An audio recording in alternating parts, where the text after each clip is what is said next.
talk to you about the global economy, the global world, the global government, the global, and some things to be conscious of if anybody's thinking that, well, it's just a natural progression of things to go from cities to states and provinces to nations and nationalism to continental federations, unions like the European Union, and suddenly you find you're nearing the point of a global world government, economy, society, the whole thing.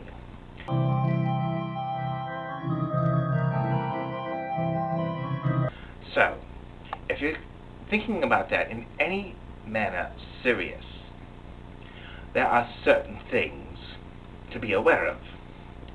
Certain things become necessary, and certain other things become unnecessary. If they don't progress this way, you know you're not on the road to a real global system. The one thing that comes clear is that people say it makes things so much easier.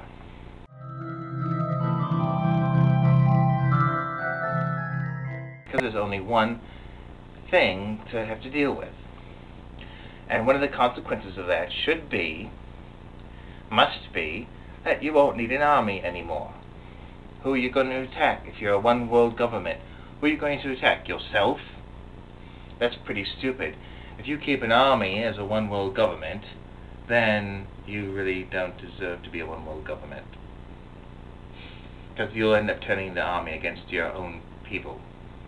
Shame on you. The other thing about a global thing like that is, I know there's a lot of things out there, nuclear things. They need to be all disposed of cleanly and neatly. We don't need them anymore. Nobody needs them anymore, other than to use as power plants to produce electricity. To produce a higher density of electricity per square meter of earth, per person. That's what they're needed for, not for explosive purposes. That's the first thing that probably should be going, because they're extremely dangerous, extremely toxic. Also, all the chemical weapons can then be destroyed. All the biological weapons can then be destroyed. There's no need for them. Who are you going to fight? Yourself? So, basically all you need in terms of anything like that is a basic police force to just ensure that the basic laws are upheld.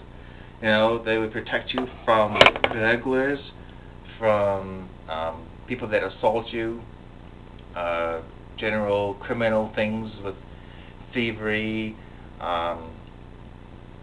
vandalism, whatnot. That's all you need basically, is a good police force. Then, the other thing to think of is economy-wise, is that let's say you have like one basic kind of money. And if everybody's using the same money, then you have to make sure that it's controlled properly and not just printed with like there's no tomorrow. And the other thing about that is, if there's no more nations left and all you have is basically one world government, there is no more need for borders. There's no more need for passports. There's no more need for visas. People could go anywhere they want to work or live, and that should be just fine. If you're fighting that you're going to have paperwork and identity things on you all the time, that's pretty much still keeping with the old statist, nationalist way of thinking. So that's another thing that will have to disappear. Our passports, visas, and borders, so that people can cross over freely and work where it's best.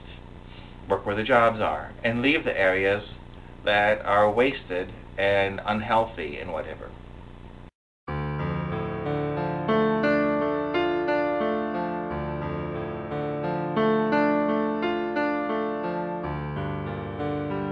So those are some things to keep track of as they're trying to push a global thing on us.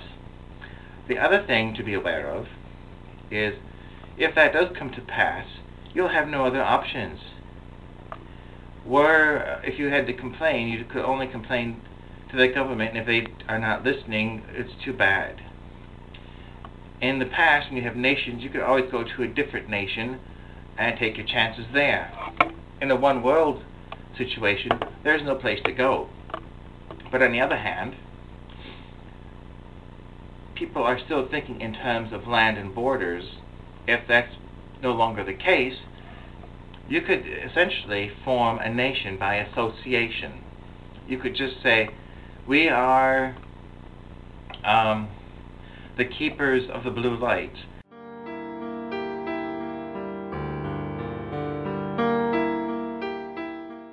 And then suddenly you'll become a group, and you say, well, we've decided that we're going to renounce our citizenship of the global economy, and we'll just be here kind of as guests.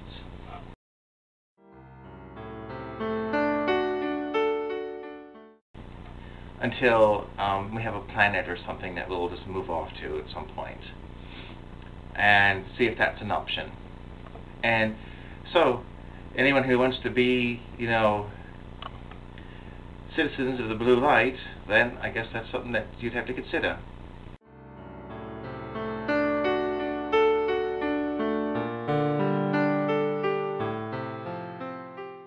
So, that's my take on globalism, that and its consequences and its circumstances. So until later, we'll be seeing you.